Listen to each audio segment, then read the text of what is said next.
Welcome to the Appellate Division First Department. Please ask for the time that you need.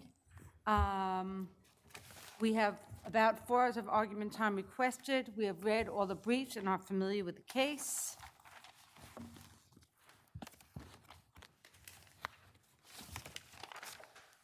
People versus Layson, appellant.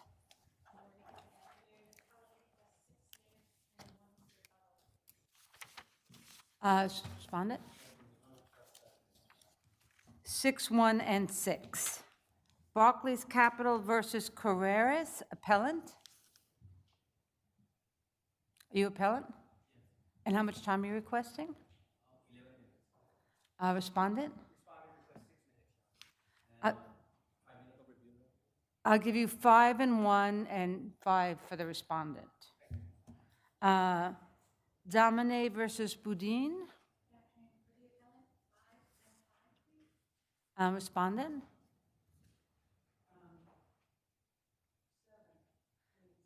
5, 1, and 5. Douglas versus Roseland Development, appellant. Respondent? 6, 1, and 4. Cabrera Perez versus Promesa Housing Development, appellant. Appellant, 5 and 1, please. Respondent? 5, 1, and 5. JSIK International versus Schuster, appellant.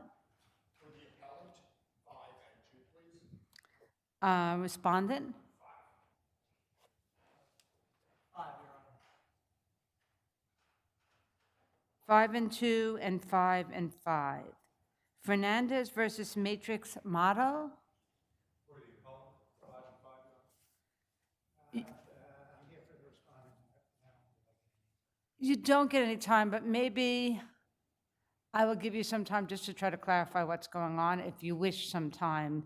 Not to oppose the argument per se, but to clarify what it is exactly you're seeking here, since I know you submitted a motion. I'm not going to give you a lot of time. I'm just going to give you some time to explain what's going on. So I'll give you 4 and 1, and I'll give you 3. And if we need more time to clarify what's going on, we'll. Thank you very much, Your Honor. Norris Medical versus Hogby, appellant. Good afternoon, Your Honor. Appellant would like to rest on the submitted papers. Okay, respondent? Okay, and if, I know that there was an application to adjourn this. If you can work it out in the next week or so, then you could just still withdraw the appeal, because no, in the next week or two, because no decision will be issued, and you should just notify the court if you have resolved it, and then we won't issue a decision on the appeal. Okay. And otherwise, it is submitted. People versus Santiago, submitted. And Corner of Walnut versus Tompkins Insurance is submitted. People versus Layson.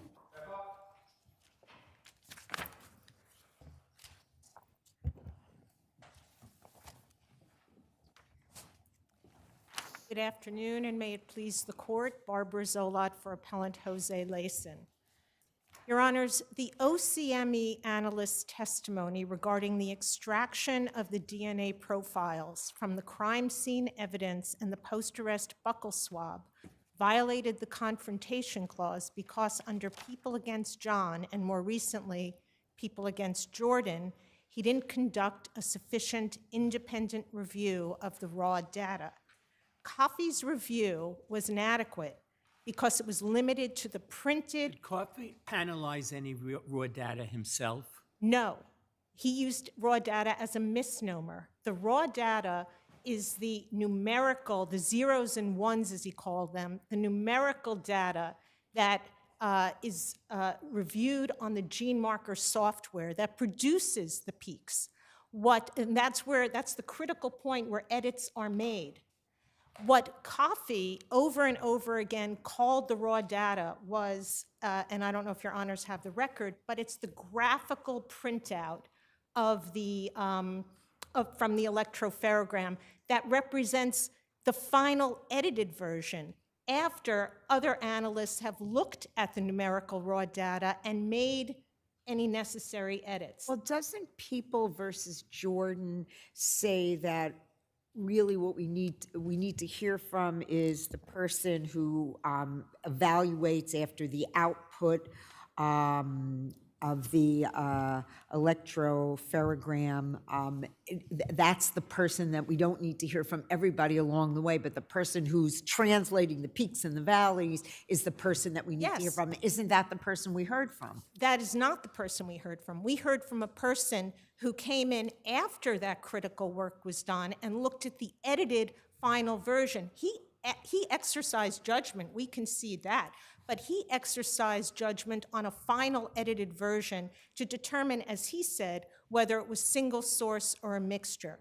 What he didn't do was go back, and this is what Jordan says has to happen, what he didn't do was go back and examine the numerical raw data to look at and assess what had been done by the analysts in the first instance who had looked at that and determine whether what they did was correct and then whether it was reflected accurately on that final graphical printout.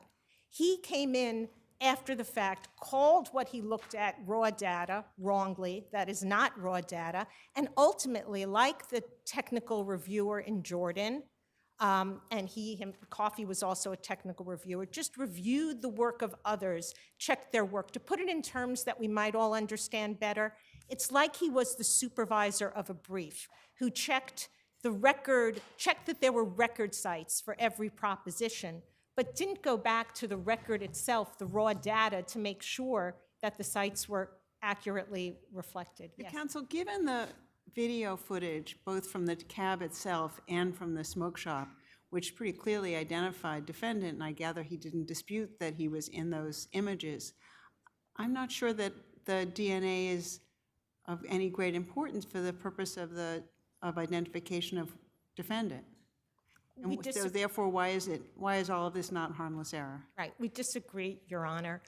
DNA, of course, is the most powerful. I understand DNA is powerful, but taking that out, he more or less, he acknowledged himself in the video in the smoke shop. yes. And also in the cab. Well, he did not. He took the stand because, as I said, once the DNA was in, it was like a directed verdict. He had to take the stand, and People against Levan from the Court of Appeals tells us that in conducting this sort of harmless error analysis, we can conclude he would not have taken Is the this. DNA evidence more compelling than the video evidence?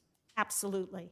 I mean, the question is taking out the DNA evidence. I mean, that video quite clearly shows the defendant stabbing the victim. Well, it shows the passenger doing that, but whether that passenger was Mr. Layson, my client, would have been assailable. It was grainy.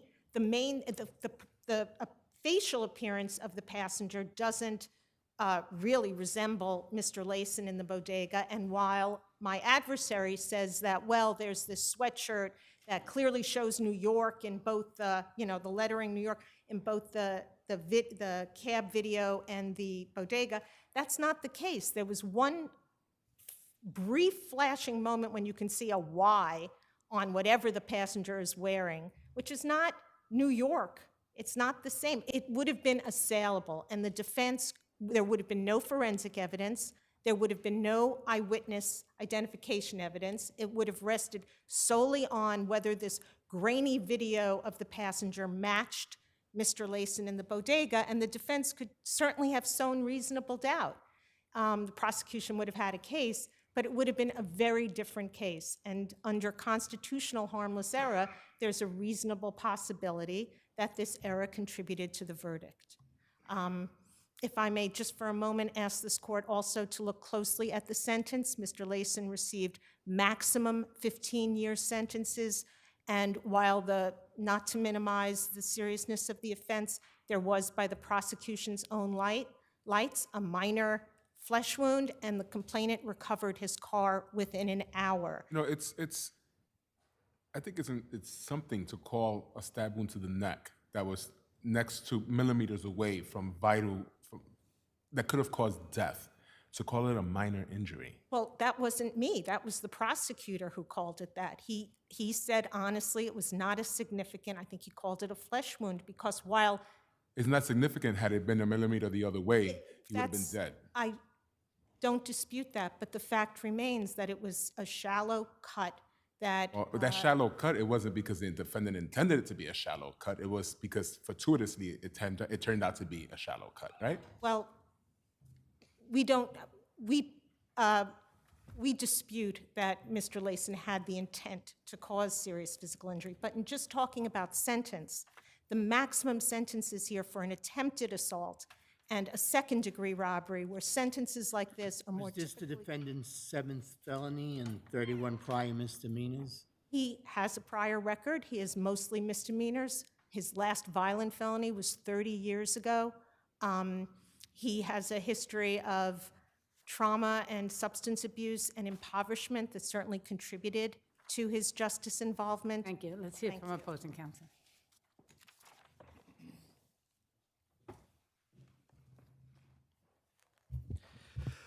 Good afternoon, Your Honors. May it please the Court, Gamaliel Marrero for the respondent. Your Honors, this was not a DNA case, so while the people are quite ready and quite willing to answer any questions you have about the criminal list in relation to the Confrontation Clause. What's your response? I'm sorry, what's your response to the argument that there wasn't more data that he was looking at? There is absolutely nothing in the language of Jordan or John or Austin to support the proposition that raw data consists of binary code that has to be reviewed at some computer terminal. In my adversary's reply brief, my adversary relies not on the actual language of the decisions, but on the transcript of oral argument. That's not what binds this court. It's the language of the decision.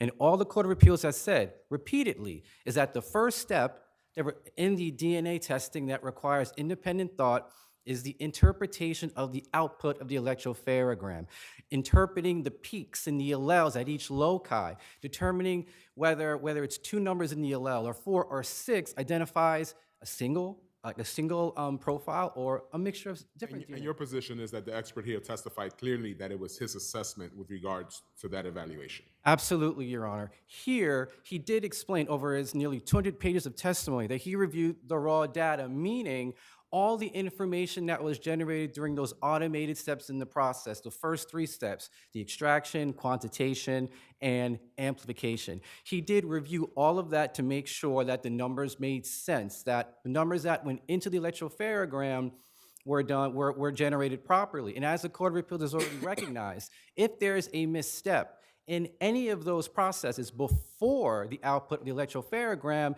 it would be readily detected in the electropharogram itself, because the electropharogram would not produce a DNA profile. It wouldn't be readable. The defect would be there. So Kofi explained throughout his testimony, he reviewed all that underlying information, and rather than just, basically repeat a conclusion from other criminalists off a chart, like say the criminalist in John, he actually read the electropharograms himself. He cited the pages of the FB reports that included those electropharograms in his testimony. So this isn't a case of someone parroting the conclusions of others. In fact, and I'll add, So let's take you to what you started with, that this is not a DNA case. Did you argue that it's harmless error if there was error? we do argue that it's harmless error, Your Honor. Okay, and it's constitutional harmless error? Yes, Your Honor, with a reasonable possibility, I believe. I'm sorry. Proof beyond a reasonable doubt. Proof beyond a reasonable doubt, yes. But Excuse me. defense counsel says that you could not definitively make an identification from the video, which I've watched. What's your response to that? Well, a jury most certainly could make an identification, Your Honor. The defendant's face is readily visible. The jury sat a few feet away from the defendant, during the trial and could see him for hours on end, right in person, make a comparison. But it's not just the cab video. There's video from the police precinct showing the defendant running out of the car, and then in the smoke shop you have high definition, full color video of this defendant. So you not only the jury have ample opportunity to see the defendant's face and compare his appearance in the video to how he looked in person, but they had basically enough video evidence to basically show his movements from the robbery in the cab, over the bridge, fleeing the abandoned car, and hiding out in the smoke shop. How do you respond to your adversary's position that but for the ruling on the DNA that the defendant would not have testified? Because clearly when he testified, he put himself there, right? He was claiming, I don't know what he was claiming, but he was defending himself. So, how do you respond to that? certainly. A misidentification defense would have been just as far-fetched and incredible as the justification of defense that he provided, for the reasons I just stated. This was clear video. It wasn't full color video in the cab, but it was clear enough. It was up close, and the jury also had video of this defendant in the smoke shop where they could compare his face and also the sweater. You could see the letter Y in the cab video. You can see the letter Y in the same font, in the same position in the, smoke shop video. So there's ample, overwhelming evidence of his identity, apart from the DNA evidence. Thank you. Thank you.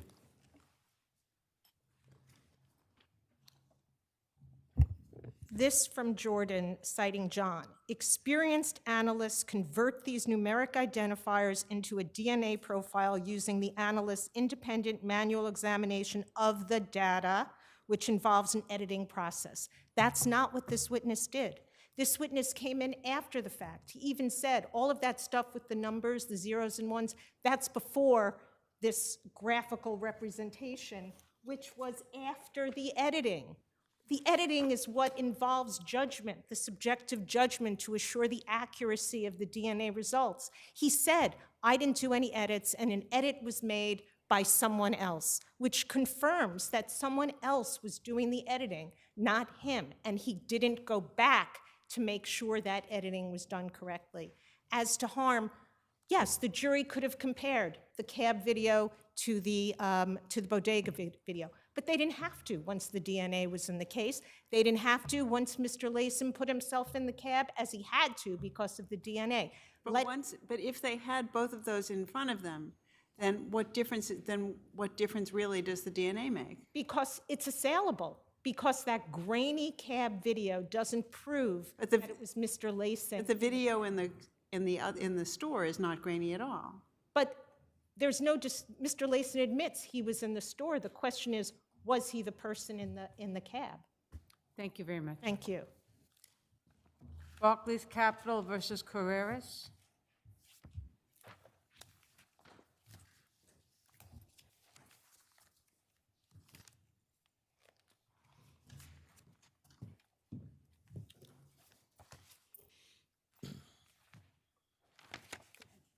Good afternoon, Your Honors.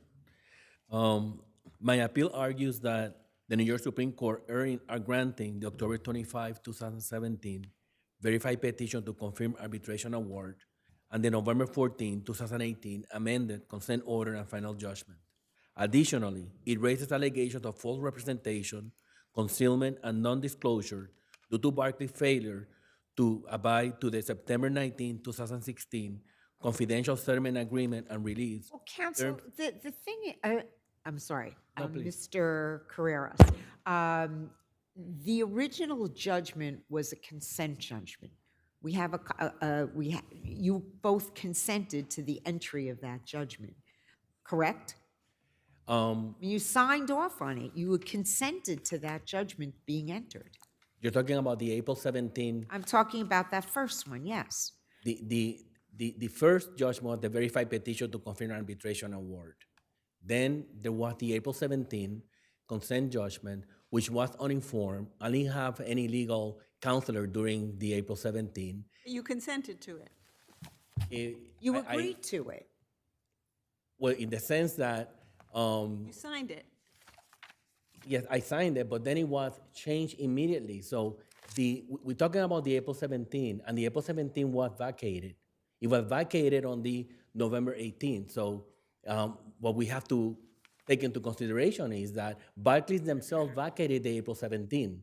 When they amended the consent order, they were so happy with it, they go forward and they amend the consent order, they vacate the April 17, and the new amended consent order does not have my signature or my consent. But given And I that was you- never, given- I was never given that- served. Given that you consented in April,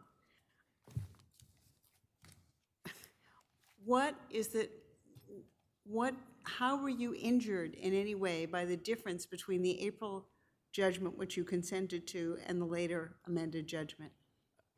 The injuries What or is the difference between them that had any adverse effect on you? something that has to be brought into the picture is that the original agreement is the confidential settlement agreement and release. That was a mutual agreement. It was a reciprocal promise between me and Barclays. And when they wrote up the April 17 was in breach of the main agreement. And that was not clear in the April 17. They added ambiguity to it because they included two stipulated awards to the verified petition and never made a difference as to which stipulated award they were referring to. There was only one stipulated award that I signed and I approved. There was no stipulated award that was signed by me and approved by FINRA. And that's exactly what they were trying to hide behind the April 17 consent judgment. After the April 17 consent judgment, then they immediately begin to change and amend the consent judgment. There's no signature of me. Well, it was served on you and you never responded to it. The November 14, 2018, Your Honor, respectfully, was never served on me. I never consented to it. And it was no notice of So anything. how did it make any difference? It was changed from what I understand and from looking at the two judgments next to each other. It was just changed because the clerk needed the wording to be a little bit different, which we all experience when we're working with the county clerk downtown. They need different words. How did it make any ultimate difference to you from the original judgment, which you did sign on to? Thank you for the question, Your Honor. The change was huge for me because the original agreement was a reciprocal agreement where Barclays and it was a bargain for exchange agreement. So Barclays received something, which was the settlement payment. On the other end, what I received was that I did not have any culpability or any liability or any wrongdoing. That was important for me to be able to own a bank. And by them breaching those wordings in the confidential settlement agreement, which were protective wording, and the only way to change them, they needed my written agreement. They did ask for my written agreement. So that's how it hurt me. It hurt me because I lost the bank. I cannot work in Switzerland because they sue me. I mean, there's a whole bunch of things that they took advantage by just saying that I was culpable when we agree that there was no culpability, when we agree that there was no wrongdoing. Thank you. You have time for rebuttal. Good afternoon. May it please the court, I'm AJ Monaco, O'Brien LLP for Respondent Barclays Capital, Inc. Respectfully, Counsel, Mr. was there any substantive difference between the April judgment which Mr. Carrera signed and the later judgment? No, there was not. All that was requested, the clerk asked that, the court signed the judgment. The clerk asked that, it was Mr. Carreras and Mr. Molina. And in the recovery language, it had them both together. So I think it said $4 million together. And the clerk just simply asked to have Mr. Carreras in one paragraph and Mr. Molina in a second paragraph. There was no change to the. They added the address of the bank or something Correct. else. That was the. It was purely a form thing for the clerk. And the bank asked Mr. Carreras, as the judge had requested, to consent. He didn't respond. And so the bank proceeded as the judge and as the court requested. Didn't it cover over whether it was one agreement or two agreements as the appellant stated? So just to very briefly go through this, the party You submitted. said that there was something you were trying to. No. To, No, the party submitted the dispute to FINRA. The party settled the dispute. They agreed to enter a motion for a stipulated award to FINRA. They did that. FINRA then, as again, I believe you said dealing with the clerk, sometimes they have their ways. FINRA, there were blank spaces for FINRA to fill in. For example, how much cost was assessed or whatever. And again, because it was Mr. Carreras and Mr. Molina, in the procedural history, and FINRA, in my experience, is very particular about how they do these things. What about Appellant's argument that, that you took away the thing where he stated he was not culpable in any way? Was there any change in terms of No. that language whatsoever? No, that's in the settlement agreement. It was a compromise. Nobody put in the stipulated award or anything that, Nothing in the second judgment changed that in any No, way? no. There's no reference to that. No, there's no reference. And I think that perhaps there's a little bit of confusion because in a judgment it says in favor of Barclays, but that's just the language of a judgment. It's a money judgment. Anything else? I would just remind the court that we also have a motion to dismiss that's pending based on CPLR 5511 and 5513 saying this appeal is untimely because we served him with a notice of entry at the latest February of 22, and he filed his But notice. that's not before us yet? We did mention it in the brief just in case, but we also Right, have but a. This is going to end up probably getting decided before that comes. Okay, In which and- case, yeah. And then also, we would just say pursuant to 5513, he's not an aggrieved party because the judgment was on consent. So with that, any other questions from the panel? Thank you very much. Thank you very much. You have a minute for rebuttal. Your Honor, it was a substantive difference, especially between the April 17 and the November 14. They added $1 million of settlement into that contract. So it was substantive. They also took away the consent to signature on the contract, where I no longer have to sign that contract. And that breached the confidential settlement agreement and relief. I also want to mention about. Are you saying it required you to pay $1 million more than the earlier version? Yes, because I made a payment I made a payment on August 20 of 2019 of $1 million. Which And didn't that show payment up was as not a recognized. credit. Excuse me? And you're saying that didn't show up as a No, credit? they maintained the same amount. So that's a substantive change, adding an additional, plus interest, proposed gap interest, So, and I also want to say that it was added that, that nowhere in the contract says that, that Barclays won and I lost. That was part of the agreement, that they could not say that. Thank you, not counsel, I'm sorry. We keep calling you counsel because we're used to having counseling here. Thank you very much.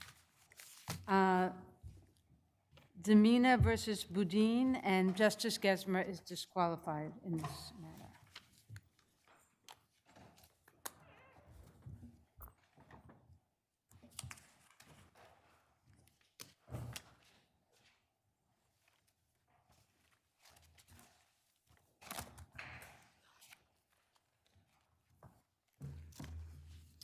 Good afternoon, Your Honors. Andriana Toscano for the respondent appellant. May it please the court.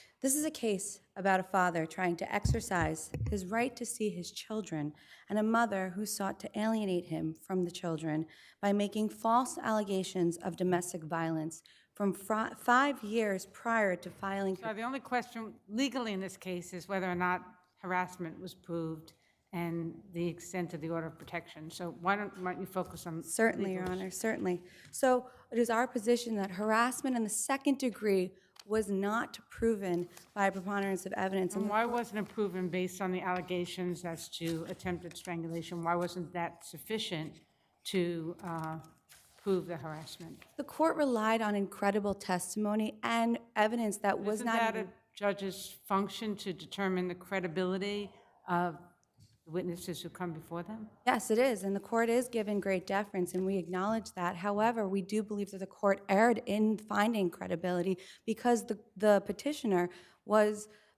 actually misrepresented many facts in the record. She also held herself out to be an attorney when she, in fact, was not an attorney. She corrected that very quickly, didn't she? Not necessarily. It actually took several. Well, she at first presented herself as a patent attorney. But isn't that up for the court to decide whether or not her misrepresentation / misunderstanding about what her status as an attorney was, because she had not yet been admitted? Can't the court make its own determination based on hearing the witnesses before them, whether that was enough to discredit her other testimony about their personal relationship and what he did or did not do to her, which is a very different issue? Correct, they could. So why can't the court make that decision who actually got to hear the testimony? And why should we overrule that? Because the court also relied upon evidence that was actually not even part of the record. The court actually cites that there's pictures of bruises on her neck and wrists. There is no picture of a bruise on anyone's neck, let alone the petitioner's, being offered into evidence at all. And the picture that was actually presented was only one photograph, and it was a picture of a wrist, an unidentified wrist, neither date stamped nor neither date or time stamped in the record. So to state that there was a picture of a neck with bruises and it belonged to the petitioners is actually an error because there was none. Do you want to address the arguments you made about the timing of the order of protection in your brief? I'm Do sorry. you want to address the arguments you made about the timing of the order of protection? Absolutely, Your Honor. I was going to get to that. Thank you. We actually believe that the timing of it is relatively stale in light of the time that she filed her petition for an order of protection. It was 5 years. In her petition, she states it was 2015. In her testimony, she alleges it was in 2016. Actually, that wasn't my question. My question was, you made a separate argument that the timing of the order of protection that was issued is inappropriate because of the backdating. I thought you were going to, that's what I was asking you to address. Oh, we actually, I thought Your Honor was talking about the relatively contemporaneous argument, which that the court looks at whether or not the timing of it would be stale in light of the fact that at the time that the order of protection was entered, the court should look at the timing of the allegations and whether or not the purpose of the act, which is to either obtain protection, stop any violence, or end disruption in the family, could be carried out. Okay, do you want to address my question, though? I'm sorry, Your Honor. My question, I understand that other argument you made. The argument you made is that it was not timely because the allegations predated. I see what you're saying, That Your Honor. was one argument made, but then you also made a separate argument about the order of protection and the way it was dated and the time it was issued. So that's what I'm asking you. I thought that would actually have been answered through the relatively contemporaneous argument, and I apologize, Your Honor. But really, it's the timing. It's the backdating of the order of protection we believe was inappropriate in that respect. Also, because at the time that the court found that the protection no longer there was no protection. There was no need for protection at the time. The court's own words. Your position that the court did not have the authority to backdate the final order. It is our position, but Based on what? I would have to reserve that on rebuttal, Your Honor, as I just want to make sure that my argument makes sense in that respect. But we do also believe that I apologize. When the judge, your client was granted a temporary order of protection on March 27th, 2020, right? That's when she was granted it? My client was the Right, respondent. right. Okay. I'll Okay, let's hear Thank you. from opposing counsel, and then you'll have time for rebuttal. May it please the court, Patricia Firsch, on behalf of the petitioner respondent. So the order of protection here is for 3 years, right? Correct, Your Honor. So don't you need to have aggravating circumstances for an order of protection to have been for 3 years as opposed to 2 years? No, Your Honor. I believe it's beyond 3 years that the order of protection, then you must show aggravated circumstances. Not 2 years? I don't believe it's 2 years. I believe it's actually 3. Well, this one was actually went a little bit past 3 years, didn't it? Yes, it did, but even, let me say it this way. A temporary order of protection can continue so long as there are proceedings or... Right, but this is the final order, right? Correct. But the final order actually, I believe, was ended, let me just get the dates. But do you agree that the court didn't make any specific findings as to aggravating factors? Yes, I agree, Justice Rodriguez. And what is your position with regards to the court's ability, its power to backdate a final order of protection? I don't have a position on that, Your Honor. I do not. Didn't the court do that? I'm sorry, didn't the court do that? I don't believe the court did that. I believe that the court's findings were that the order of protection ran through the proceedings which took place. Didn't the court in effect find when it issued that order that there was no longer reason to have an order of protection? Well, one could say that, Justice Friedman, but one could also argue that there was no showing of aggravated circumstances to extend it beyond that. I would Hold on a like. second. I'm confused by that because if the court found that an order of protection was necessary, then pursuant to the act, the court could have issued a final order of 2, you say 3, but at least 2 years from that date going forward. The court decided not to do that and instead backdated the final order to cover the period of the temporary order. Justice Rodriguez, what I believe the court could do is, if the court made the findings, which it did, of harassment in the second degree, and I would offer to you that the court could have also made additional findings of harassment in the second degree, and I would actually ask this court to do so, because I believe that the petitioner respondent used litigation. I'm confused. How did that become part of the appeal? I mean, I think the appeal is only the issue of whether we can uphold the finding of harassment that was actually made and whether the timing of the order of protection was appropriate. How are we getting into a whole new issue about finding new findings that weren't found below and that are not part of the appeal? Well, I believe on the record, though, this court could make a finding that there was We're an continued. appellate court. We don't make new findings. Well, Your Honor, actually you did in matter of Cameron C., dated February 15th, 2024. So you do have the authority to do so. And I believe there was further harassment in the second degree that took place throughout these proceedings because petitioner, my apologies, petitioner respondent continued to bring litigation in Texas. So what happens is that the judge issues an order of protection, a final order of protection, backdated to 2020, but he doesn't say anything about anything going forward. Justice Friedman, I don't believe the court has to do, so this is what I believe can take place. Temporary orders of protection can be continued throughout the proceedings. Those orders are dated day of proceeding. So doesn't the question become, should there be a final order of protection now or not?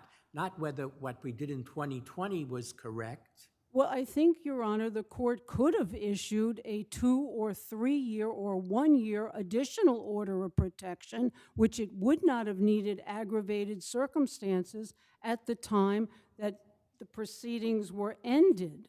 It could have done that. In April of 2023, you're saying? I'm saying the court could have done that, and that is what is done. But you didn't cross appeal to request that. I did not. We did not make So that why would you, request. I'm just a little confused. Why are you asking the court then to make additional findings? There's no dispute that the court did not extend the order of protection past the date of the end of the proceeding. So what would additional findings bring for you? What relief are you trying to get here? Because I believe, pardon me, Justice Kern, I'm sorry, I didn't mean to interrupt you. Because I believe that the petitioner respondent's conduct was so egregious and continues to be so egregious against this petitioner that unless additional findings regarding his vexatious litigation, and I would like to quote his own testimony. What does that get you vis-a-vis the final order? You're not asking for anything with I'm not regards to that asking order. for anything but that the final order remained the final order. It was correctly decided, but that there are additional findings that this court could make beyond But what. again, you didn't cross appeal, so. No, we did not. No, we Okay, did not. thank you. Let's hear from opposing counsel.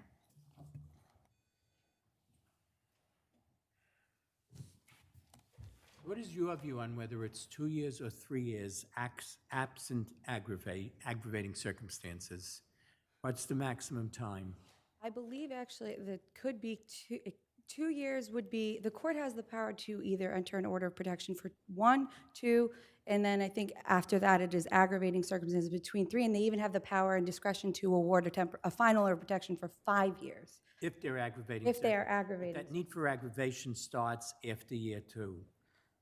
After the second year, it's beyond 2 years, You're saying you need to show aggravation. No, actually, I think that if the circumstance, and I don't have the case off the top of my head, but there was a case that the court cited that because of the level of danger and the harm that was actually inflicted upon a Right, mother. those will be aggravating circumstances. Family Court Act, Section 842 says, a court is empowered to enter an order of protection for a period of not in excess of 2 years without a finding of aggravated circumstances. Right. Let me ask I'm sorry, it wasn't really a question, but Was you did not. clarify it for all of us. I'm so hoping I thank did. you. Thank you. Let me just ask you, since there is no order of protection in place now, the court did not grant an order of protection beyond the term of the proceeding, why at this point should we be addressing the appropriate length of the order of protection, since there is no order of protection now in place? Wouldn't it also be just the length, but rather just the fact that the mere order of protection was entered in final? The fact that it actually was found, and the court found that one was appropriate, has very real consequences. So that's what I'm trying to clarify. Right. Is your only objection to the fact that there was an order of protection issued in the first place and a finding of harassment? That's your objection? Yes, yes. Do you have Your Honor. any other objection other than that? Other than the fact that harassment. That the harassment was found as to its No, length Your or Honor. duration? No, I mean, Okay. it's not about length. It's the fact that these consequences are very real to this day. Thank you. Thank you Your very Honor. much. Thank you, Your Honors. Douglas versus Roseland Development?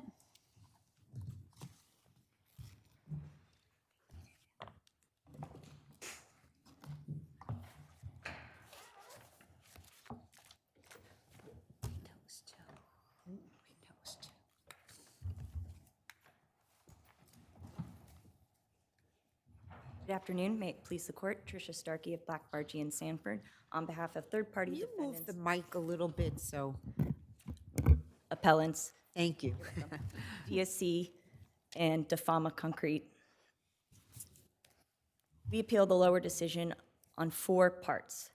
First, there's no evidence of negligence on the part of DFC or Defama that caused or contributed to plaintiff's accident. Well, let me ask you about that, since that's where you're starting with. It seems to me that there were affidavits from your clients which supported your position, but that there were also witnesses from Frederick and Mumanovic who testified, Pavarini's witnesses, that testified to the contrary, that there was some negligence on the part of your clients. How can we decide that as a matter of law in this proceeding, where there was contradictory evidence about who was working with the debris downstairs?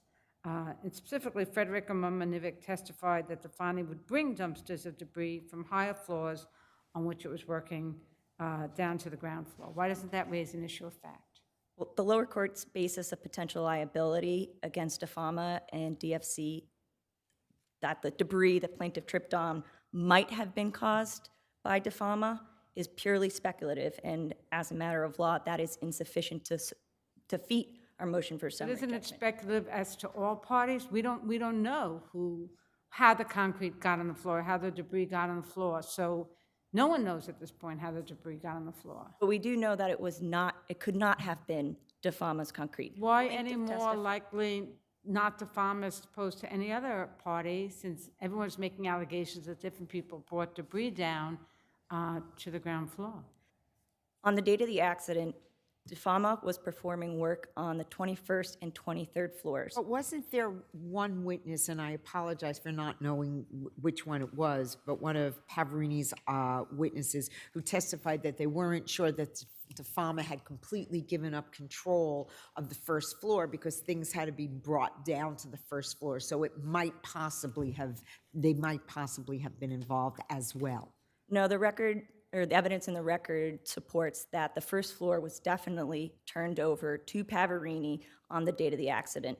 They were performing after work on some of the other floors, not the first floor, and the testimony that Defama was required to bring down their materials to the ground is separate from the mini containers. Defama had their own concrete debris bins. Took out the containers.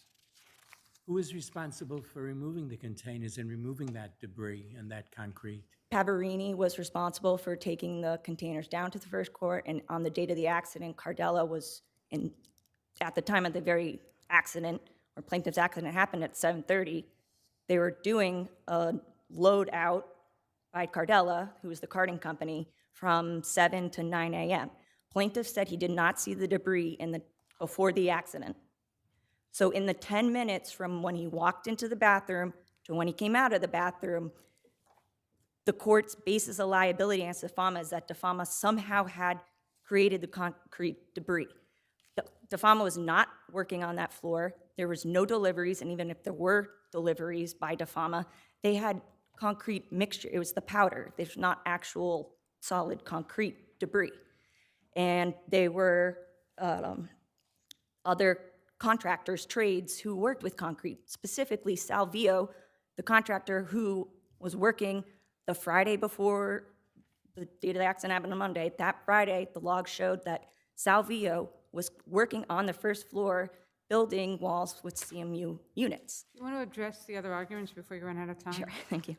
For the same reasons, it was Pavarini's responsibility. They testified over and over that even if debris had been put into a container by any of the trades, if it had fallen out, it was their responsibility to do so. So they were negligent for not performing their housekeeping duties and negligent in not keeping the area clean during the carting.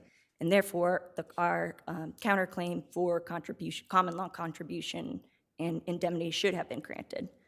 Third, the common law indemnification and contribution claims against DeFama should have been dismissed because they are barred by the Workers' Compensation Section 11. It is There's no allegation of grave injury. Brain injury, right? It's undisputed, there's no grave injury. Plaintiff received workers' comp benefits from DeFama. Okay, do you want to address the insurance issue? In short, the failure to Let procure. me ask you about that, because the insurance says it has to be $10 million per occurrence, and where is the proof that there was $10 million per occurrence insurance? The lower court overlooked in their ruling, they said there was an issue of fact as to whether DFC fulfilled their contractual obligations in procuring the insurance because they found that the arch policy was only DeFama, but the arch endorsement number 10 on page 1424 of the record explicitly adds them as an additional insured. So Sorry, both my of question was about the amount. I insured. mean, I know that that's a separate argument. My question was about the amount of insurance, that it was supposed to be $10 million per occurrence, and there doesn't seem to be any allegation that they actually did procure a policy with $10 million per occurrence.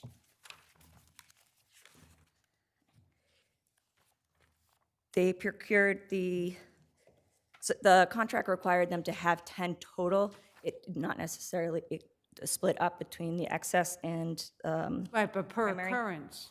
So where is the proof that there were, I mean, according to what I looked at, the two policy limits only totaled $5 million per occurrence, not $10 million, which wouldn't satisfy the requirement of the contracts.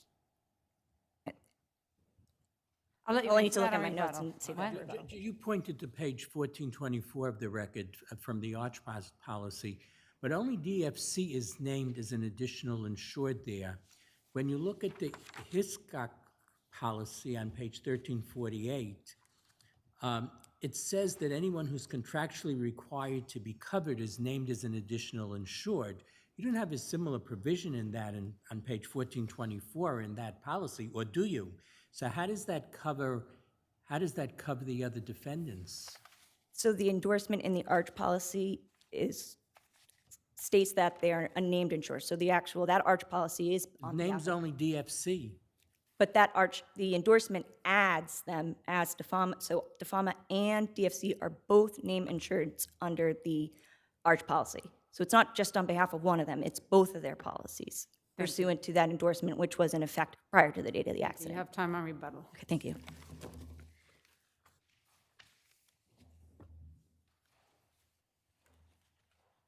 Good afternoon. May it please the court, Allison Snyder with Barry McTiernan and Moore for the defendants, third-party plaintiffs, respondents. Can you address the indemnification issue first, the common law indemnification, and the argument that there was no grave injury, so therefore that claim should be dismissed? Right. I just wanted to say that, there has been confusion throughout as to whether or not DeFama was acting as the alter ego of DFC, and that was something that was Right, but there's no dispute that the farmer was the employer. Right. Isn't that correct? Is there any dispute that the farmer was actually the employer? No. So as to the farmer, why shouldn't we be dismissing the common law contribution and indemnification claims? Right. Well, actually, we don't have any opposition to that. Our concern. DFC did not seek dismissal. DePalma seeks dismissal based upon Workman's Compensation Law, Section 11, but DFC doesn't make that request. No, that's correct. And I just wanted to, with my limited time, I just wanted to focus on the common law indemnity claim. Why are there issues of fact as to the farmer's negligence in this matter? I mean, they argue that they were not negligent as a matter of law. What issue of fact has you raised as to their negligence? Well, that's the issue of them acting as the alter ego.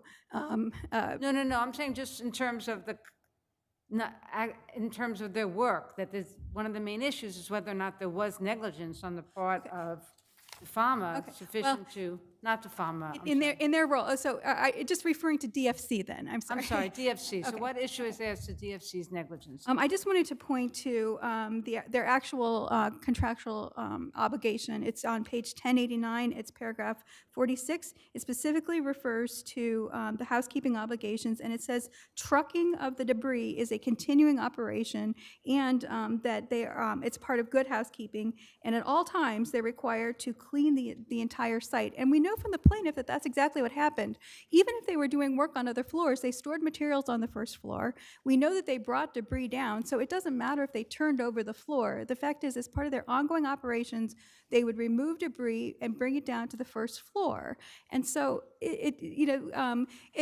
just as the plaintiff couldn't say whether or not those were the containers, well, that doesn't mean that they weren't DeFama's. They were concrete, and our witness, Mr. Frederick, testified that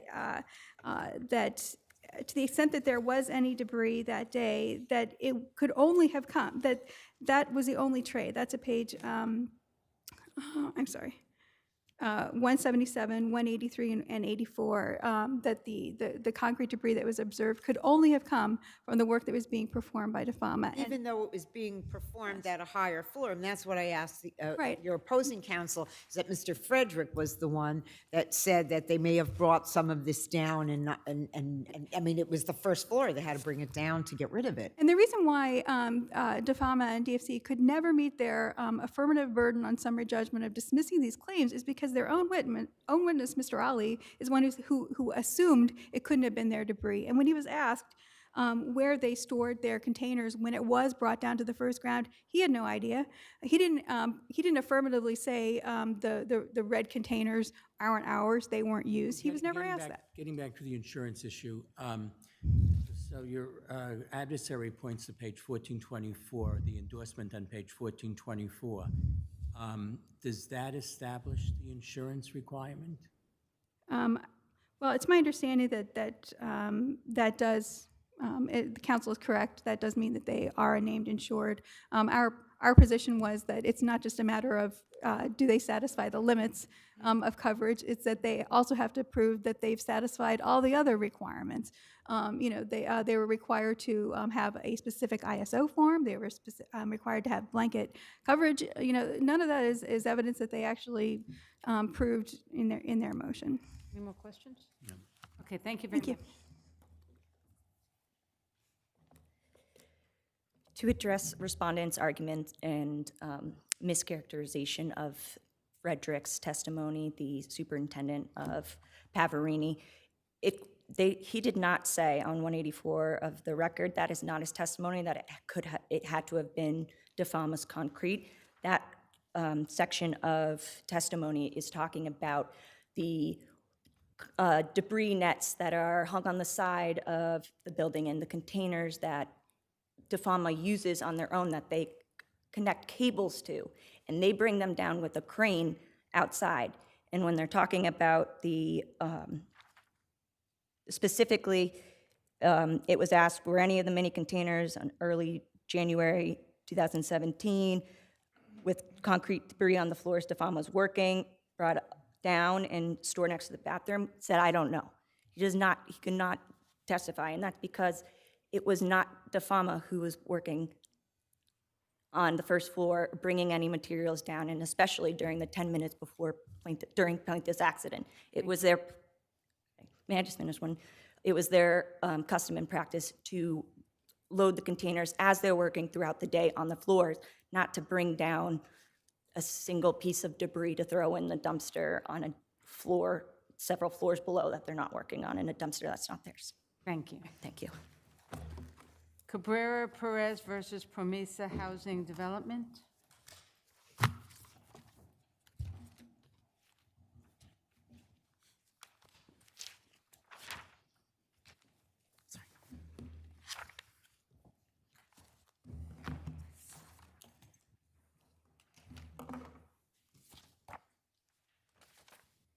Good afternoon, Your Honors. My name is Joshua Annenberg. I'm appellate counsel for the plaintiff appellant Francisco Cabrera Perez in this premises security attack, which is a targeted attack.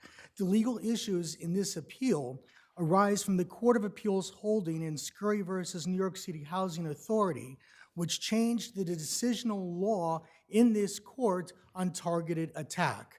As the Court of Appeals held in Scurry, and this is very... That came out, Scurry came out after the decision downtown, right? Scurry came out in the wake of this court. There was two competing decisions. Right, there was by a the first department and a second department case, I right? think, is it possible Your Honor was on the state of Murphy? It is very possible, yes. Okay. This decision, I think she's asking, the it decision was came the- out after the trial court made the decision, in this case below. Yes. Trial court didn't have the benefit of Scurry when it's made its decision. That is correct. Right. And in fact, when I came in as appellate counsel, I made a motion to this court to extend our time to perfect the appeal pending the Court of Appeals decision in Scurry in the state of Murphy, because we knew, we were watching That would be this. pretty definitive. We knew this was going to be dispositive one way or the other. So now that the Court of Appeals has ruled and has come down on the issue in Scurry, it is indeed dispositive, I contend, in our favor. Let me ask you about that, because I know one of your arguments is that you should now get summary judgment. But didn't Scurry just say that it's an issue of fact? That's enough to create an issue of fact if it's a targeted attack as to whether or not the alleged lack of security did or did not cause the accident, versus it being a targeted attack. So it doesn't mean you necessarily win, it just means you don't necessarily lose. So how do you get around that in terms of, you're arguing for summary judgment? I understand. Your Honor, in the first instance, I think the court appreciates and understands that based upon Scurry, that we would be entitled to reinstatement. By my question, I'm assuming that you're successful in your argument about Scurry letting you survive their summary judgment. I'm asking you why you think it would entitle you to your summary judgment. We actually satisfy all the requirements as discussed in both of my briefs for proving negligence as a matter of law. But didn't Scurry actually say that it was an issue of fact? It creates an issue of fact as to the issue of proximate cause. On the issue of proximate So cause. how, if it's an issue of, how if the fact of being targeted creates an issue of fact, how does either side get summary judgment in these circumstances? Then I would agree with you with Your Honor's analysis, and we would be wholly I'd be very happy to. we'd be wholly satisfied to be reinstated. But would I, upon reinstatement, however, What about the spoliation issue? that's what I wanted to get to. That's what I wanted to segue to. Upon reinstatement, we would ask, though, certainly on the issue of spoliation, that there would be a determination of preclusion or adverse inference. We know that there was, it's our contention, and from the evidence, there was spoliation. There was this DVD that the defendants provided under subpoena The police to the police department, and the police department lost it. And now what? The defendants, they spoliated that very same DVD. So are you saying they would have had They don't have it. They had an obligation to have kept the second copy once they, and given a different copy to the police since they knew there was an incident and very likely Of a course, loss? Your Honor, in the record, and it's discussed in both of my briefs, we had preservation letters issued, I think 3 preservation letters. But the time they gave it to the police, there was already a preservation letter in it. Oh, yeah, immediately we had preservation letters. They had, their testimony is that they keep the video for 90 days on their DVD. That preceded them giving the video to the police. Yes, they had it, and they give it to the police, and they fail to keep a copy. And so you're saying that the preservation letter went out within that first 90 days? Yes, absolutely. It's in the record, it's clear, and by virtue of that fact and by virtue of all the case law from this department, we are entitled to a spoliation instruction, be it an adverse inference or preclusion. And what is the specific remedy that you're requesting? Well, we would request that the trial court or this court issue the instruction that the spoliated video, the surveillance video, would have shown that the assailants entered freely through the front entrance where the doors were broken, the entrance locks were broken. That's what we would seek. Thank you. All right, thank you, Your Honors.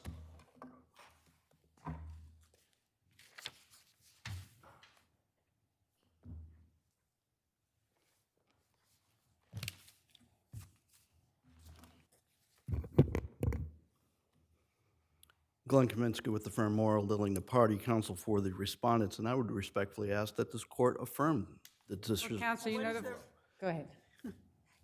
In your view, what is the impact of the Court of Appeals decision in Scurry on your victory below? On this particular case, there is no impact, and I'll tell you why. And Scurry, We're curious, please. Scurry lays it out very nicely at 455 when they cite Becker Ridge. Where there is a sophisticated planned attack like there is here, it can sever the causal link. They say so, citing It can, but it doesn't say it must. It says it can, but it doesn't say it must. And my argument right? here Do you agree with is me? that it must. In this case, Where in the it does. decision does it say it must? Well, there's no, Scurry left open that option, and I'm saying right here, the unanswered Was there decision. evidence in this case that they also rang or sought entry into another door? Okay, I missed your question a little. Was there evidence in this case that besides the door where the attack took place, that they also tried to get entry into another door? Well, there's no evidence of what the assailants did in terms of getting into the other door, but I can wasn't tell the you video show there's they evidence knocked to on the show other that the door? vestibule door was locked. I can show that as a matter of law. They didn't knock on another door? There's an There outside isn't door. evidence that they knocked on another door? There is here, say, testimony from Ms. Cologne saying she saw in a video. Well, that goes sort of to the spoliation issue because there was someone that saw the videotape that said you saw on the videotape that the assailants went to the door next door, they knocked when no one came, then they first came to this door. But that doesn't change anything because The extent to which it's a targeted attack. Yes, very much so. it's a targeted attack because Targeted attack to either this apartment. Because they or that used the name, allegedly? let's go through the facts because they're very important, the facts that they know, that they knew that happened on this day. They knew her name, okay? They knew what apartment they eventually Counsel, got let's there. focus, but let's focus on the relevant issue. What proof is there that they would have gotten into the building but for the doors being broken? And why isn't that a factual issue? This isn't a case where they did some kind of trick to get into the building by pretending to be delivery people and getting allowed into the building. There's clearly an allegation that they got into the building because the locks were broken and that they otherwise would not have gotten into the building. Why doesn't that bring that into the distinction the Scurry Court made between, or those cases where there's clearly a ruse that gets into the building versus they potentially got into the building because of unlocked doors? I think the overwhelming evidence of how this attack took place, that they knew the amount of money, they knew the day to come. They came midday, and plaintiff himself testified midday took him, they had no fear of this So you've woman. got strong evidence of a targeted attack, but it doesn't, as a matter of law, get rid of the problem that you have at the front door. I understand what you're saying, and respectfully, I believe that it does. And maybe this is the perfect question for a certified question to the Court of Appeals and say, is this the type of attack that allows the proximate cause to be, that there is no proximate cause? To have a trial about that issue. And then it can go to the Court of Appeals. But why would it not go back for a trial if there's a dispute about whether the effect of the problem of the front door is? I think under the facts of this case, where, you got to remember now, plaintiff is safe in his apartment, all right? Just at 456 of Scurry, where the court says about Miss Murphy could have maybe gotten safe in his apartment. Here, he's already safe in his apartment. But he didn't let them Nothing into the needed building, to did happen here. He didn't let them into the building, did he? He didn't wasn't let him into tricked the building. letting them into the building. He didn't let him into the building. In fact, he said there was nothing wrong with the vestibule door. Do you So wanna we know quickly- that he didn't let him into the Do you want to quickly, building. before your time's up, address the spoliation issue? Let's talk about the spoliation issue. Here, let's start with the first thing. The defendants didn't have this film. Sarah Security did. At 1060, 1061 of the record, Ms. Hickey's affidavit says when we got the subpoena from the police, we had to go someplace else to get it. And we got that from Sarah Security, okay? She says we didn't keep a copy. I don't know that there's any obligation when I obtained something from a third party that I had to keep a copy. But wasn't there, but counsel indicated that there was a preservation letter sent out.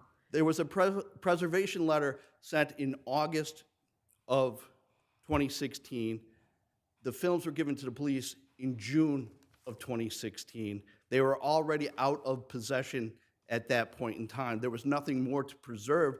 Sarah had given them to the defendants. The defendants gave them to the police. The party that had them was Sarah Security, 1060, 1061 of the record. There's no spoliation here under these facts. And certainly it would need to go to the trial judge. Thank you very much.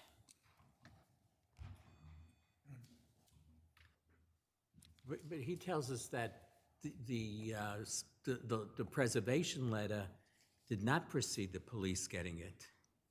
I would have to defer to the record. I don't want to have to search on the record for that in front of the court. However, the issue really is that the preservation letters were timely because they were sent out within the 90-day time frame that the defendant testified that they keep the recordings. Now, so therefore, it doesn't even matter that the defendant sends it to the police.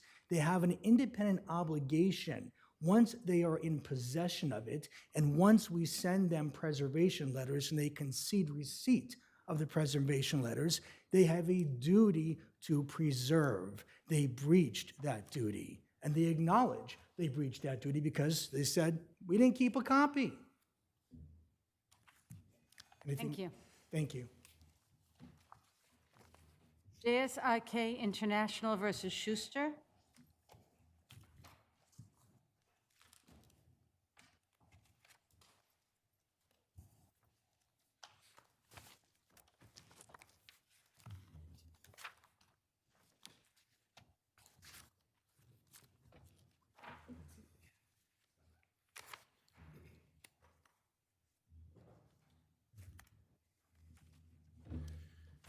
Good afternoon. May it please the court, Adam Miller, Kaufleighton Miller for the appellants.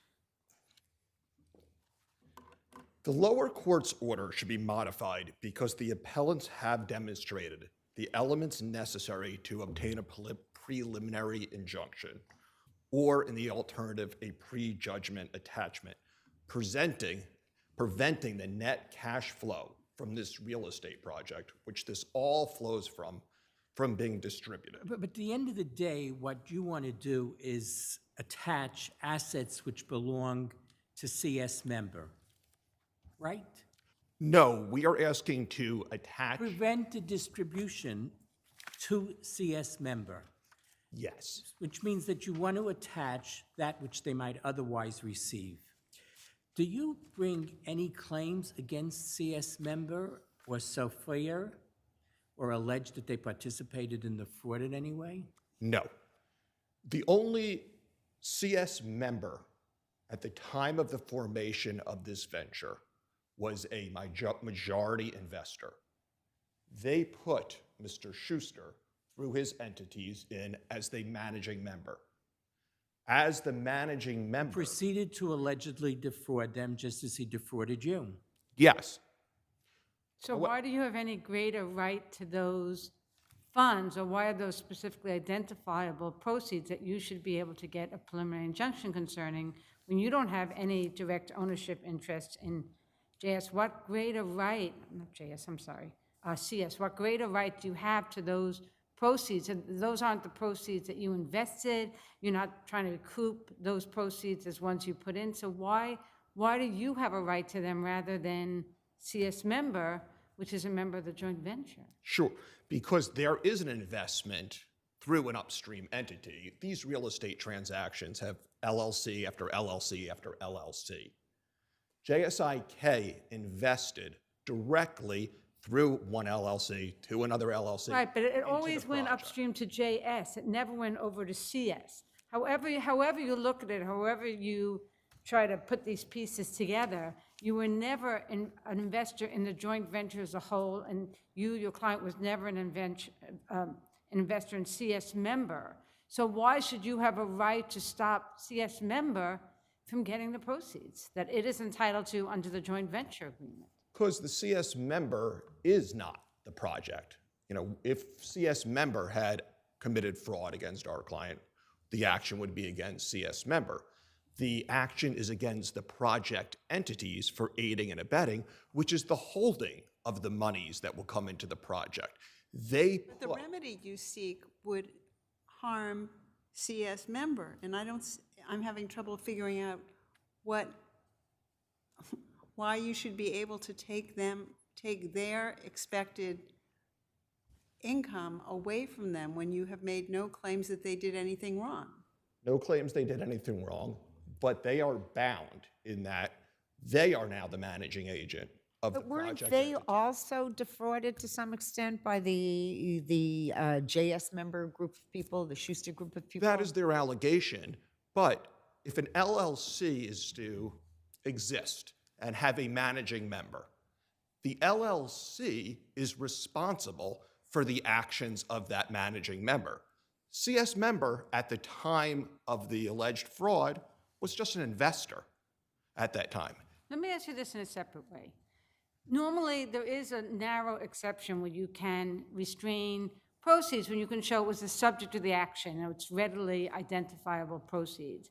But here, the subject of your action is not the net cash flow proceeds. The subject of your action is the money that your client invested with Schuster. So if that's the case, how can you have a right to restrain them from getting these assets where it's not the subject of the action and it's not the identifiable proceeds?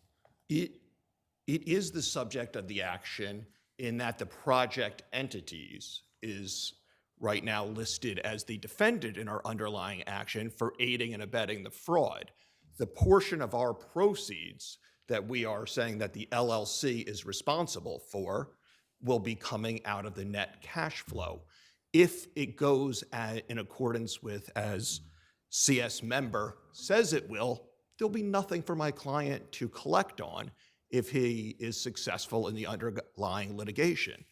Because JS member, Mr. Schuster, was the managing agent, the entity is bound by him. This is why these real estate entities seem to be created, but there has to be a person in charge. Let's hear from opposing counsel. You have time on rebuttal. Thank you.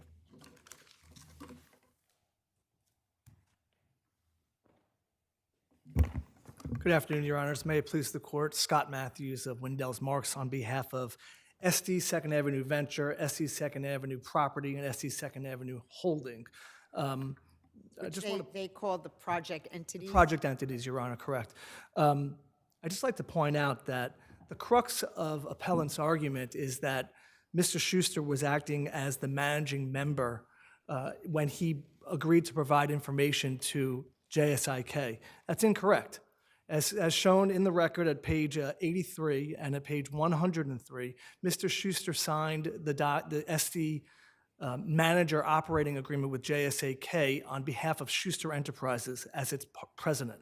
And then in that document, there's a statement that the company, referring to SD Manager, would provide information to JSIK as the managing member of SD Venture. In fact, SD Manager was never and has never been the managing member of Let me ask you SD about the Venture. capital calls, because that The is capital one instance where there was involvement with an SD property being involved in those capital calls. How does that interplay with this? The capital calls, Your Honor, were made by Silverback Acquisitions specifically on behalf of SD Manager, the entity that is to. Just to control that too. Schuster Just to controlled control that. those entities, correct. And what he was appears to have been seeking was money to satisfy JS members' obligation to put monies into the venture. And he had a number of people and entities that he had invested in JS member. It had nothing to do with CS member. Didn't that benefit at least one of the project entities by those capital calls being responded to by the? $718,000 was wired into ST property at the direction of Mr. Schuster by HK Realty. Right, so there was a benefit, though, to. There was a benefit, Your Honor. It was in satisfaction of an obligation of the SD Manager. It wasn't an unjust benefit. It was a benefit, and the reason why the lower court determined that there was no substantial likelihood of success on the unjust enrichment claim was because my client has claims against SD Manager well in excess of $718,000, such that it's not unjust. Is there any need to allege wrongdoing in order to support such a cause of action? Yes, Your Honor, you have to allege wrongdoing, and it has to be against good equity and good conscience in order for there to be a cognizable cause of action for unjust enrichment, which is why the court originally dismissed the lawsuit we brought against JSIK. And there are no allegations here of wrongdoing by SD Venture or SD Property. No, Your Honor. In fact, making the retention of funds unjust. correct, Your Honor. And in fact, the complaint admits that all of the information was provided by Schuster Enterprises or Mr. Schuster, none by my client, and that's an admission throughout the allegations of the complaint, Your Honor.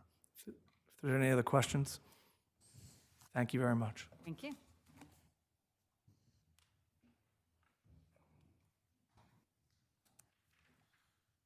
May it please the court, Vincent Lentini for the Schuster defendants. I think the fact that the court restrained the distributions to my client's members is sufficient to protect the petitioner's interest herein. It's not in the record, but every time there's a closing of one of these condos, the money gets escrowed, and eventually they're going to have to go back to Justice Cohen and figure out how that's going to be distributed. So I think the court found that they're unlikely to succeed on the merits. I think when triers of fact make these factual findings, unless there's some manifest unjust or a fraud, or this court's to review it de novo and to give credence to the finder of fact. And the record's pretty clear that the judge found repeatedly no likelihood of success on the merits by JSIK on their claims. So, thank you. Thank you.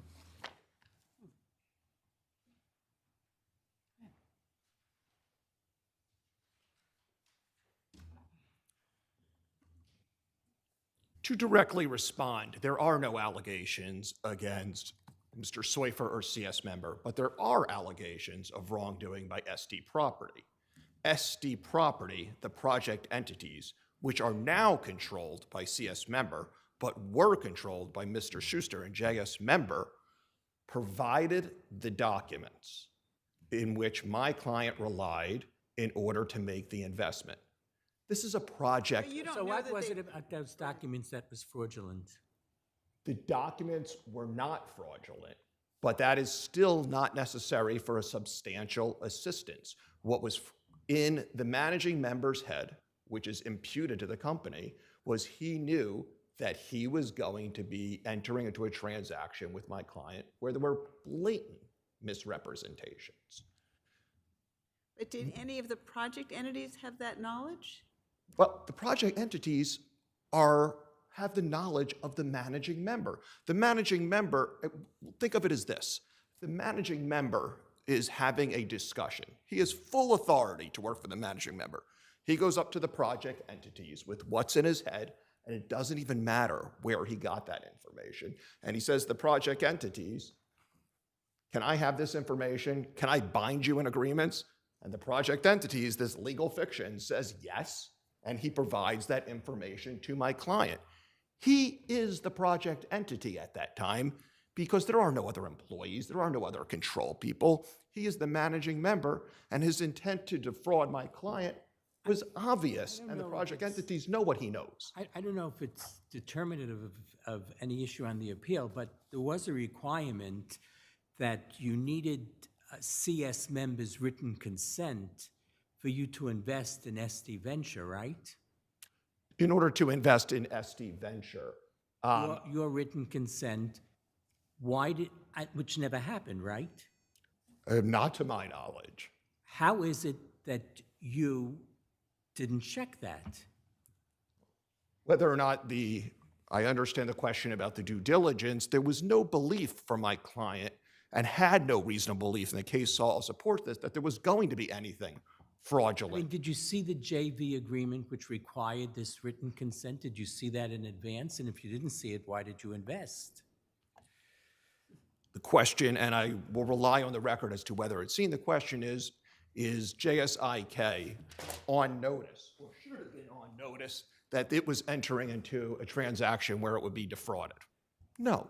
JSIK was entering into a transaction where JSIK believed they were going to get development fees and a percentage equaling almost 20% of the project.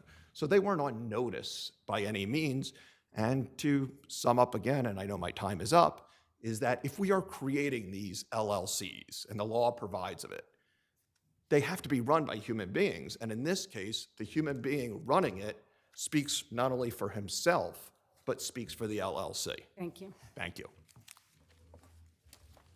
Fernandez versus Matrix Model.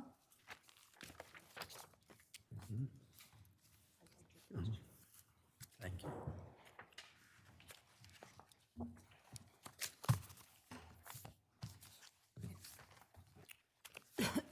Good afternoon. May it please the court. I'm Tom Mullaney from the Law Office of Thomas M. Mullaney for Appellate Matrix Model staffing. At the trial court level, an unopposed motion is the worst kind of motion, as you tend to be arguing with the judges and not an opponent. Here, I think this is an unopposed appeal. I'm not sure what's We going still have to consider whether the court below got it right and evaluate Yes. what the court below did, even if he didn't put in opposition. It doesn't mean we just affirm. Yes. Which is why we wouldn't just dismiss the appeal, because we're going to consider the merits. Right. Since you don't like the merits, and we're going to decide whether or not it was decided right. So Yes. there's two issues here. One is the undertaking in the first place, and the other issue is the amount. Are you still challenging an undertaking in the first place? Yes, Your Honor. So what's wrong? What was wrong under the circumstance of this case, where there's an allegation that the plaintiff was forced to pay employment taxes for which he was not responsible? That would be appropriate for the court in its discretion to order an undertaking in this matter. One, that is not exactly the allegation that was made below, that he's paid those taxes. That that they're trying to make him pay for the Yes. taxes. They're trying to assess him against him. Yes. Why wouldn't that be sufficient for the court in its discretion to order that an undertaking be posted? Under the BCLR, BCL section, I think it's 1104. 1104? Yes, that was selected. The issue of fault is not at issue in the dissolution of the entity. Once you elect to purchase the shares, and if you don't do it within the time frame allotted as of right, it's then up to the court whether or not to allow that sale to take place, right? That is correct. So once the court has the discretion, doesn't the court also have the discretion to review the circumstances and decide whether an undertaking is appropriate based on the election of shares? Well, I would say that it is not, because there is always the ability to to elect to purchase the shares, and no. Right, but doesn't the statute specifically say on its face that if you go past the date where you get to do it as of right, and you elect to purchase, the court may in its discretion require the posting of a bond or other security? So why say isn't the court then allowed to exercise its discretion, look at all the circumstances, and decide under the circumstances of this case that an undertaking is appropriate? Well, as the law is under Kemp v. Bailey, that it is not proper. I think that it is not because every order of dissolution must permit the majority shareholder to have the option of electing to buy the shares without an undertaking. That's if you do it within the time frame, which is undisputed, you didn't do that. I don't think it is within the time frame. I think that's always the case, that you can never have a dissolution of a corporation without offering the But majority. does that right get extinguished if you don't ask within the time frame provided? I don't think it does get, under the case law, it does not get this. You're not really answering my question. It's a very simple question, but it's really undisputed. The statute clearly provides that if you don't do it in time, the court may order an undertaking. So you're not telling me why, since the statute clearly allows the court to order an undertaking, Yes. what was wrong with the court exercising its discretion and ordering an undertaking, and what was wrong with the amount? Well, because I think because the amount, I'll say that Your Honor is going to find that the court had the discretion to order the undertaking. The amount. The statute says that. The statute says that, yes. And the amount is unattached to any fact in the case. Because we're out of time, but we understand your argument. Your argument is that it should have been limited to the amount of the potential taxes, and it shouldn't have been $1 million. No, it should have been limited to the amount of what. Well, petitioner asked for there was an amount requested, right? Certainly should have been limited to what was requested by the petitioner, but the point of the undertaking is to protect Mr. Fernandez from the devaluation of his share. There's no argument, there's no claim that there was any tactical devaluation of petitioner's Fernandez's shares, none at all. Okay, and there's no. We understand. Thank you. I mean, I'm letting you have more time, but we understand your argument. Okay, thank you. Yeah, and you'll have time on rebuttal. So you didn't put in papers, but we're letting you speak just to clarify, since we discussed this earlier, the mere fact that you didn't oppose the appeal doesn't mean we don't decide the appeal. So I'm not sure what it is that you're actually requesting. I'm wearing hearing aids for the first time today, Your Honor. Would you mind just repeating the question, and I apologize. Oh my God, I can't repeat the question. My question is, why do you think, I mean, you didn't oppose the appeal. We did not oppose Why are the you making a appeal. motion now to dismiss the appeal? Because getting down to the guts of it, my client's out of money. I'm here on my own dime. And that's why we didn't oppose the appeal, because if you look at motions sequence 2 and 3, the time to elect a buyout has passed. We don't have the money to fight over the bond. I mean, we probably Right, should but have. we're going to issue a decision, so why would you not want us to just issue the decision, whatever it is? I'm sorry? Even without your opposition, we are going to issue a decision on this. Why would you not want us to issue the decision? Either we're going to find that the bond was appropriate and decide what the amount of the bond should be, or we're going to decide the bond wasn't appropriate. So why do you want it dismissed as opposed to us deciding it, since it's before us? So that's what I'm not understanding. Because we were up in front of the appellate, we were up in front of an appellate judge before we got here who vacated the bond. We thought the bond was appropriate. We thought $200,000 was appropriate. So you're not opposed to the bond? We're not opposed to the So if we bond. were issued a decision and said, you know, some bond is appropriate, you wouldn't be opposed to that. Any bond would be appropriate, Your So Honor. you don't really want the appeal dismissed? It wasn't a matter. The appellate judge stayed the bond, didn't vacate the bond, right? That's probably correct, yes. So what is the amount of the bond that would be satisfactory to your client? $200,000. That's what we you originally asked for. That's what you requested in Supreme Court, right? That's what we asked for. And If someone gave us a bond for $1 million, we'd obviously take it, but we're not trying to be pigs. We're just really trying to get to a hearing without burning all the cash, whatever cash my clients got left. Okay, so it sounds like you really do want us to decide the appeal. You don't really want the appeal dismissed, and maybe we'll decide the appeal. I would be very grateful, Your Honor. Okay. Thank you. sounds good. And thank you for giving me the time. Okay. And nice to meet you, by the way. Thank you. Okay, and you have a minute for rebuttal. So you can talk about the bond. I mean, in the circumstances, there's no finding that there's been any devaluation, so the undertaking is not appropriate in So any what amount. is the amount of the undertaking that you think is appropriate? Zero. There's no finding that the value of Matrix has been diminished at all But what about the taxes incurred? What about it? The company owes the taxes, and the IRS goes after Ms. Willard and Mr. Fernandez. Why won't that affect his value potentially? The fact that he is being assessed, potentially being assessed taxes for which he's not responsible. It may. Why doesn't it affect his interest, which should be protected, or the court has a discretion to protect? It's the devaluation of it. Right, but if the corporation has liabilities which are not being paid and the tax authorities are trying to go after him, that's going to have an impact on the value of the business. So why can't the court take that into account in ordering an undertaking? Just because the point of the undertaking is to protect the devaluation. The value of the business is what it is. It's going to be paid when there's a fair value proceeding, and the amount is assessed. There's no allegation at all that any of the money is being taken anywhere. If it's in the company, it's in the company. If it isn't, it isn't. Thank you very much. Thank you, Your Honor.